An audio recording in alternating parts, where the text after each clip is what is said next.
রসা গ্রামের সেই বিখ্যাত কালী মন্দিরটি শ্রী শ্রী অনাদেশ্বর কালী মাতার মন্দির নামে পরিচিত।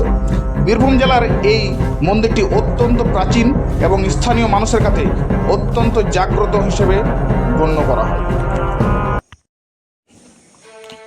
আজ আমি অবস্থান করছি বীরভূম জেলার দুবরাজপুরের রসা গ্রামে। এই গ্রাম থেকে আপনাদের স্বাগত জানাই আমি বাবাই। নতুন ভ্লগ ভিডিওর সন্ধান করতে গিয়ে পৌঁছে গেছি রসা গ্রামে। তো সেই রসা গ্রামের সেই বিখ্যাত কালী মন্দিরটি অনাদেশ্বর কালী মাতার মন্দির নামে পরিচিত। বীরভূম জেলার এই মন্দিরটি অত্যন্ত প্রাচীন এবং স্থানীয় মানুষের কাছে অত্যন্ত জাগ্রত হিসেবে গণ্য করা হয়।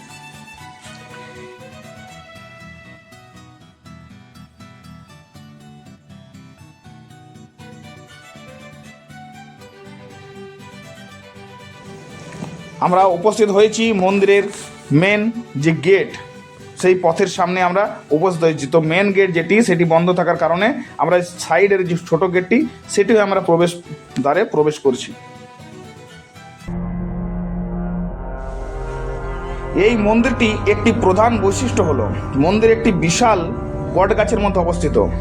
প্রকৃতি এবং স্থাপত্যের এই অদ্ভুত মেলবন্ধন একে আরও অনন্য করে তুলেছে।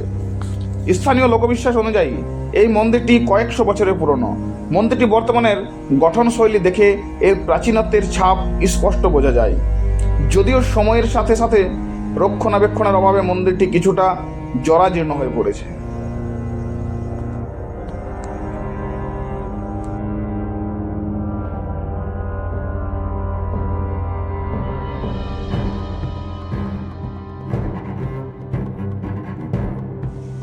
এখানে দেবী কালীর পূজা মূলত তান্ত্রিক মতে সম্পন্ন করা হয়। এটি একটি অত্যন্ত জাগ্রত পীঠস্থান হিসেবে পরিচিত, যেখানে আশেপাশের বহু মানুষ মানত করতে আসেন। এই মন্দিরটির সবচেয়ে বড় উৎসব হলো চড়ক পূজা। চড়ক পূজা উপলক্ষে গ্রাম ও আশেপাশের এলাকা থেকে প্রচুর ভক্ত সমাগম হয় এবং মন্দিরের প্রাঙ্গণে এসে উৎসব মুখর হয়ে ওঠে এই জায়গাটি। এই যে আপনি দেখছেন মন্দিরটি বহু প্রাচীন, বহু পুরনো মন্দির, প্রায় কয়েকশো বছরের পুরনো, কেউ জানেই না। ওই জন্যই এই মন্দিরের নামটি অনাদেশ্বর কালী মাতার মন্দির নামে পরিচিত।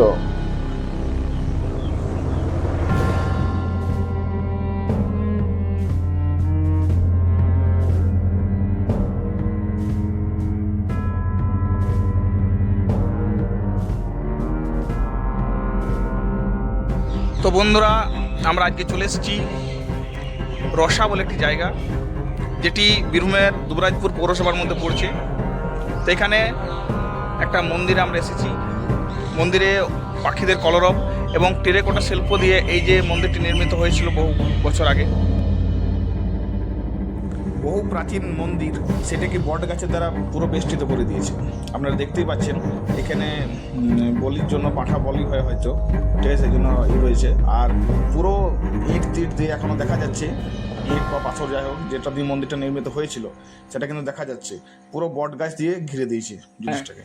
পাথরের মতন বা ইটের মতন কিছু একটা রয়েছে, ঠিক আছে, এবং সেইগুলোরই পুরো দেখুন প্রত্যেকটা জায়গাতে। এবং টেরাকোটা শিল্প যাকে বলছে শিল্প, আর দেখুন এই যে মন্দিরটা দেখতে পাচ্ছেন, মন্দিরটা এখানে অ্যাডভার্টাইজটা করেছে যে বহু পুরনো মন্দির, এটাকে যতটা সংরক্ষিত রাখা যায়।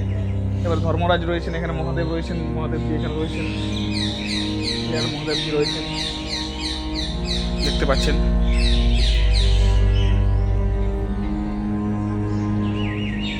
তো কিছু অজানা মন্দির আমরা পৌঁছে যাই এবং সেসব তথ্য আপনাদের কাছে তুলে ধরি। অবশ্যই ভিডিও ভালো লাগে লাইক, কমেন্ট, শেয়ার, সাবস্ক্রাইব করবেন। ভালো থাকবেন, দেখা হবে নতুন কোনো ভিডিওতে। আর এসব জায়গায় যদি লোকেশন চাই অবশ্যই কমেন্ট বক্সে কমেন্ট করবেন, আমি লোকেশন পিন করে দেবো।